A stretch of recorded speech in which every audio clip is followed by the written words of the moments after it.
next presenter is going to present over level design. And level design is one of those things that you really want to guide your player on, and everything that they look on, you want your player to have a fun experience. So I'm really excited to hear about this next presentation. Mm-hmm. And his name is Brandon Reed. He is a 3D artist and game dev who works with the Cherokee Nation, creating environments for various virtual projects. And through that, he's been a great deal with environmental composition and how to make players' reviews do exactly what you want them to do. And with that, let's go over to Brandon Reed. All right. So, as you guys said, my name is Brandon Reed. Before we get started, how many of you guys have actually worked in game design and made a game published? All right, so most of you, actually. All right. Have any of you made a 3D game? All right, about the same amount. So, yeah, I'm going to be talking about basically how you can use level design to control and kind of coerce players into doing things that you want to. First, a little bit about me. As you guys said, I'm a technical artist over at the Cherokee Nation, which basically means that I make environments and shaders, props, and for pretty much everything that they want to throw at me is what I end up doing. Apart from that, I also really enjoy doing game development. I've made around 8 games, most of the work stuff that I do is in Unreal Engine. But apart from that, I mainly use things like Pico 8 and Unity for more hobby stuff. And here's a list of the games that I've made so far. Most of these are just like game jam games. The top 2 are the Pico 8 games that I've made. And then the rest are in either Unity or one that I did with one of my friends. This one right here was done in Game Maker. And then, so yeah, let's just get into it. There are a few ways to guide a player. I'm going to first talk about ones that I think are good and then ones that I don't think are good. So good ones are through like graphic design. So framing a composition around where you want the player's eyes to be guided towards. And then using things like mechanics like coins, chests, doors. Basically, whenever you see like a chest or a door in a game, players are usually apt to move towards it. And then ones that are less good, not ones that I really enjoy, like the Skyrim waypoint that just kind of pops up at the top of the screen. It's not bad. It works. It does exactly what it's meant to do. And, I mean, it's efficient. The player sees it, they know where to go, and you can throw it on 1,000 different quests with the click of a button. But there's more that you can do. It's not the best solution. One that is less excusable than that is just drawing an arrow towards the quest point that you're supposed to go to. That happens in a lot of MMOs like Black Desert or actually Toontown was the one that I first thought about whenever I was thinking about this. Yeah, please don't do that one. That one hurts. But yeah, if we're going into the good ways, these can be further split up into graphic design and mechanics. I'm going to go over each of those. So leading with graphic design is a very big one. You can use things like lines, contrast, gradients, lights, motion, and framing. Lines, I basically mean having different lines in the environment, like trims and things like that, that converge onto a point. Then contrast, the thing that is the highest contrast in the image is usually the point of focus. Gradients, kind of blending towards the point of focus. And then light, it's kind of obvious. The thing is in light. And then motion, having something moving towards your point of focus. And framing, which is a little bit different than all the other ones, but it's a way to It's a way to get your player to look where you want them to. So if you have some object over here and your player is looking the other way, they're not going to see all the things that point at it. So you need to get them to, what I would normally do is something like a tunnel, where the player can walk through this tunnel and they're not going to walk through it backwards. So you know that they're going to turn and they're going to see this thing through the opening of the tunnel. And then leading with mechanics, we have, there's a few ways. As I said before, we have objects of interest, things like coins, chests, collectibles, and like doors, basically things that a player would see and want to go towards. And these don't have to be something that's like super incredibly interesting. It doesn't all have to be like this magnificent spectacle that you want to go look at. It just has to be enough to get the player to choose one direction over another. And then objects of disinterest, which are kind of things that repel the player instead of attracting them. So like enemies. We've got enemies, obstacles, kind of obvious. You're not going to jump onto a spike. And then empty space, which is one of my favorite ones. Basically, if you have a player that is going in one direction and there's an object of interest, everything around them, if there's nothing there, then they're not going to go off into this void, usually. Some players do. So yeah, I'm going to get into a few examples really quickly. This one is from a game called Journey. It was a collaboration between that game company and Santa Monica Studios. So this one uses framing in an interesting way, as it is the first thing that you see whenever the game opens, pretty much. So it pretty much forces the camera up at this, at these little spires right here, as well as those being pretty much the only thing in the scene, and everything else is just empty. You can turn around and walk the other way if you really want to, but there's not much reason for it. Yeah? Enemies wouldn't necessarily be objects of disinterest.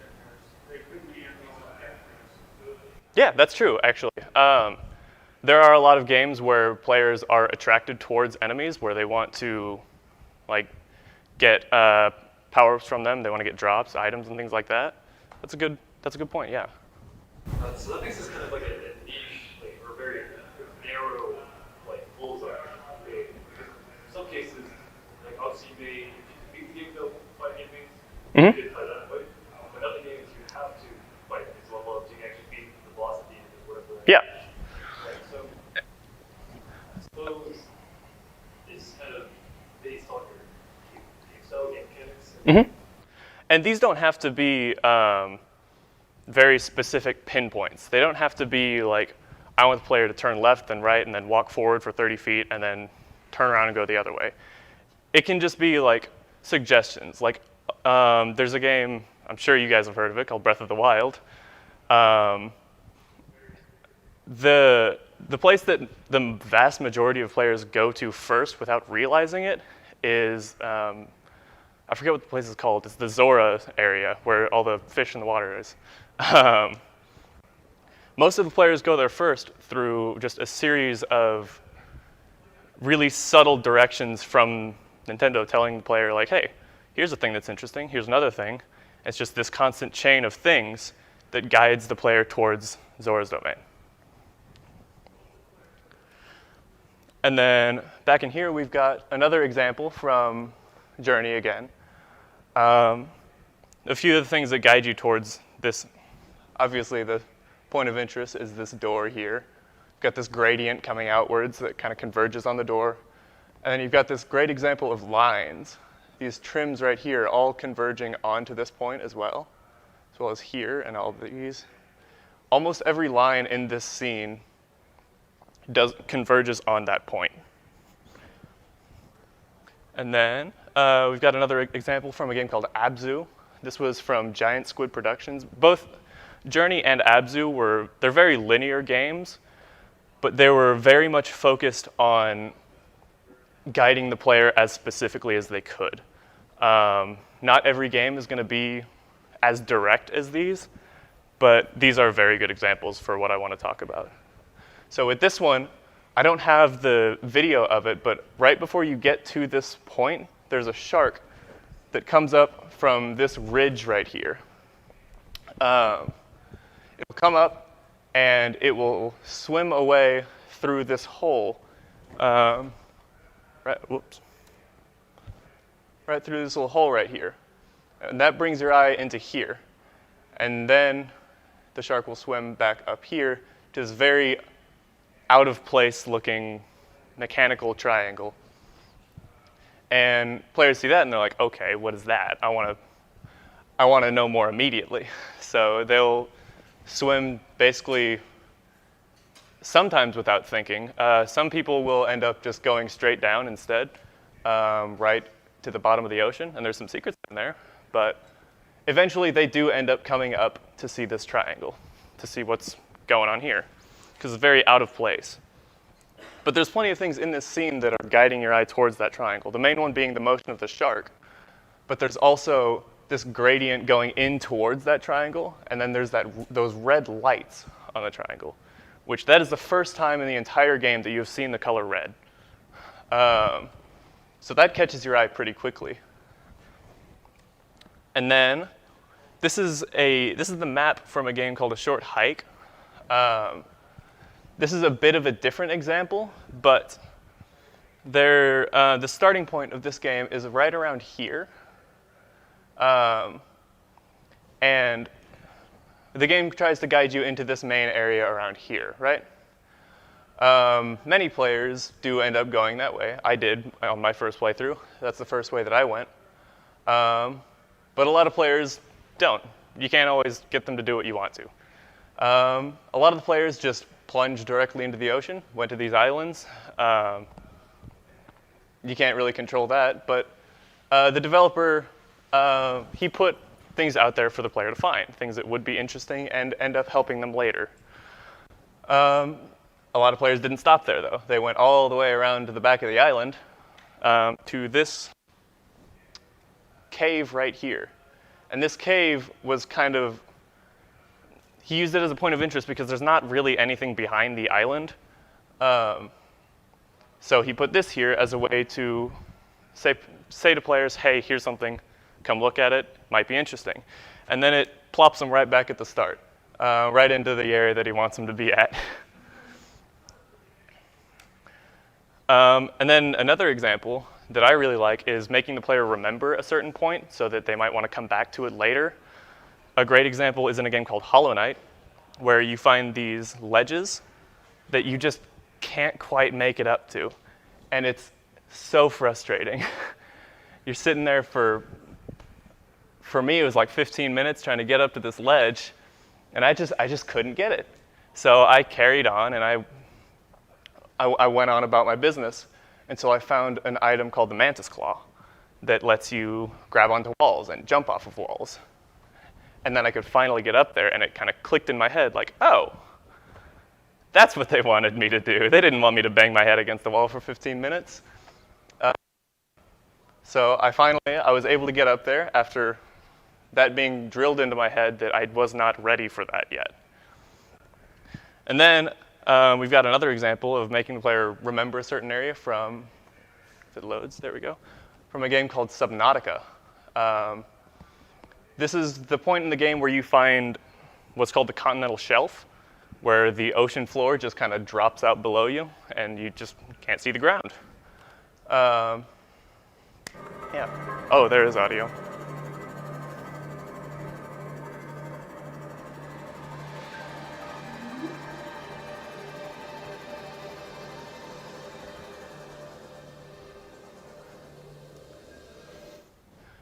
Okay, well, so you go out to this point and you see the ground just drop below you, and your submarine, it can't go that deep.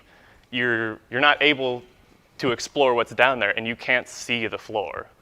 And then you look up and you can't see the top of the water either. So you see that and you're just like, okay, I'm good. I'm not gonna do any of that. You turn around, you leave, and then you get some upgrades to your submarine. It's like, hey, you can go deeper now. And some players are very reluctant to go deeper. I definitely was. But in the end, you do end up going deeper if you choose to. And that progresses the game. And yeah, it's just a very interesting example of using different mechanics to guide a player into a certain point. And the next one, bonus round, is from a game called Elden Ring. I don't know if you can see that very well.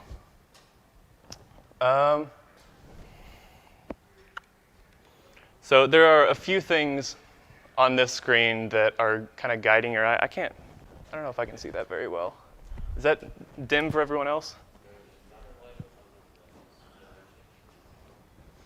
But,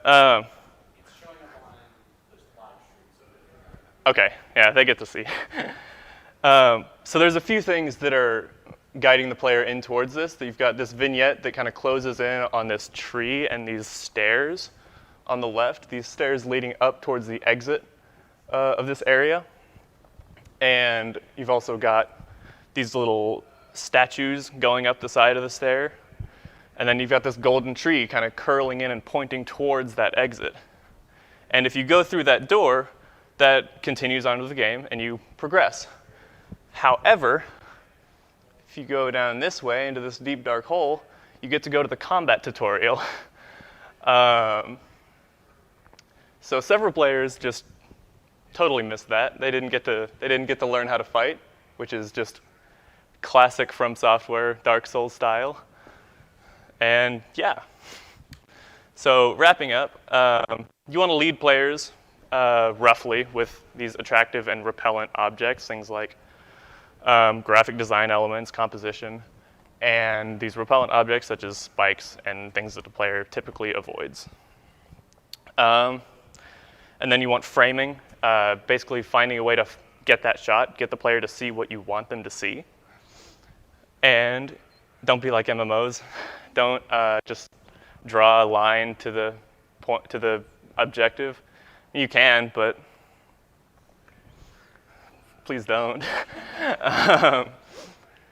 And then, honestly, if you take nothing else from this presentation, then I would say you want to manage the interest of a player. You want to find out what a player wants to go towards and what they don't. This can be thousands and thousands of things. I barely scratched the surface of things that can be interesting to a player. But yeah, I think it's going to open up for Q&A. Yeah. That is important because this is about, for example, it's a 30% amount. Everything's going to spawn, like all the C-line cards, everything else. It's all going to be the same slot. So really, you can look up online about some docket and be like, okay, here's the research for the C-line and stuff like that. How do we prevent that? How do you prevent like people going onto guides and stuff like that? Well, not necessarily guides, no. Prevent people from not following the paths you laid out. Maybe like a very interesting story path where you put a lot of work in, and just like, maybe like hopping on the line because maybe you wanted to tell me an item later, and on the item they learned a block, and then you can cross it back. Right. Okay, so how many of you guys have played D&D before? So how many of you have been a DM and tried to structure a story that you want your player to go from point A to point B, and the players never do it? That's kind of the same with game development. It's a little bit more restrictive, but in the end, if you plan out a very specific path, your players are going to get disinterested. So you want to basically find a way to nudge them towards this and be okay with them missing things. It's very often that someone's just not going to see something. If it's important, you should put it right in the start so that they can see it. Well, not necessarily in the start, but in a place where someone will see it. But I think it's very important to be okay with players missing things. It's not questions, but you're getting a lot of love in the chat. Oh. Oh, wow. And then some other examples that were brought up were bright yellow objects that blend with the background in Naughty Dog games. Naughty Dog games. Last of Us. Okay. That they were saying that was one of their favorite So like just highlighting important objects. Yeah, it'll do that in game. Yeah. And then Sakurai, is that how you say that name? Or dies twice. Sakurai? Or oh, Sekiro. Secure dies twice. That one. I've never said that loud. Uses natural pathways to help players know the direction. While it seems it would be obvious railroading, it fits so naturally in the environment that the player doesn't realize. Yeah, so there's actually, if I go back a little bit,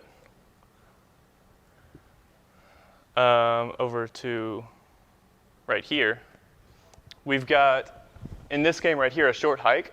The developer, Adam, placed a bunch of these coins along the ground, and it's literally just a breadcrumb trail of coins, along with these paths and fences. So the player would see that and choose to go one way over the other. And yeah, as I said before, it's very important to realize that not all of these objects of interest have to be like super magnificent, super interesting objects. It can just be like a coin on the ground that a player's like, ooh, okay, and take that. Yeah, just enough for them to choose one direction over the other. Yeah. So for open world games where the player is free to go in any direction that they want, Mm-hmm. do you feel like there's a sweet spot for how much to show the player all at once before they become overwhelmed? So I think there's, I don't think you want to show them everything at first, just because if you've ever played a game like Civilization, where there's like, they give you 30 minutes of tutorials before you start the game. Some players are into that, some players like it. I don't. I end up dropping the game halfway through the tutorial. But there's definitely merit in guiding a player to specific waypoints. Like in Breath of the Wild, for example, it eventually guides you to Zora's Domain, but before that, I think it guides you to the scientist's house that I forgot her name. It ends up guiding you there beforehand through these different quest markers. And these quests are a very concrete way of getting a player to go from one point to another eventually, whereas they don't have to do it immediately. So I think just not having a direct path from one point to another where they can't veer off of it at all is kind of boring. Games like Journey and Abzu definitely do it well, but yeah, just kind of nudging the player towards a certain goal. You're playing it called a dark room. A dark room, I'm not sure. And then someone asked, what is your opinion on the design of Genshin Impact? And someone said, oh my god, Joe. On the design of Genshin Impact? Yes, I don't know. So it has its good moments. I played it a little bit. I never really got very far in it. But there are honestly, there's plenty of things that Genshin does very well. It's very similar to Breath of the Wild in the sense that you can really just kind of go wherever you want and still feel like you're making progress without necessarily progressing in the story. But in terms of level design, it doesn't nudge you any specific way without using quest points and markers. So in that sense, I think it lacks a little bit, but apart from that, I think it's a... This is my question. How did you come up with the idea for Tiptoe Dungeon? I love playing it and the Okay. Tiptoe Dungeon was the first game that I made on my own. I think these are some of my friends that are just commenting on here. But Tiptoe Dungeon, that was the first game that I ever made. It was for a game jam that I ended up joining like 6 days late. I ended up finishing it though. And I think the theme was like limited supply or limited fuel or something. And my idea was like trying to navigate a maze with a limited amount of light, where you can turn your light on and this meter will go down. And it was a very small, very simple idea, but it ended up working pretty well, I think. Most games do want to tell some sort of story, and if the player is just going all over the place, not really going where you want them to, then they might get confused on what the story is trying to be.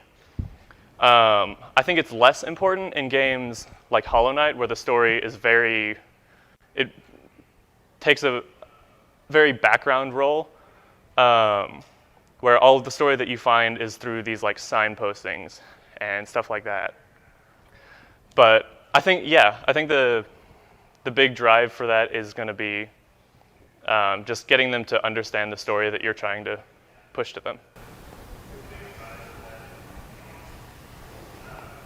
Victor Wave asked, is the design of Elden Ring, the design of that Elden Ring level a good thing or a bad thing? I think they did exactly what they wanted to. Dark Souls games, or Souls games in general, are just they're very suited to challenging the player, even in some very cheap ways. I think it definitely does what they intended to, getting some players to just totally miss the combat tutorial. You can always go back to that point. You're able to just walk back down there and find it. I don't assume many players would, but I think they did what they wanted to. I'm not sure I agree with it though. Sort of a follow-up question to that. Uncle John asked, with the recent success of Elden Ring in terms of how the world is presented and the lack of information given to players, do you think the industry will follow this new way of level design? I think it very well might. Elden Ring was hugely successful. So I think there's going to be plenty of companies that are trying to imitate the success that they had. I don't think it was anything specific that Elden Ring did that made it as popular as it was. They definitely improved on their like previous games. It is, in my opinion, the best so far of the Souls games. But in general, I think the reason it was as popular as it was just because of the social media outcry for it. Just tons of people had seen this game, they wanted to talk about it, and plenty of people talked about it. And it just got people to buy it. Well, thank you, Brandon. Thank you for giving a good talk.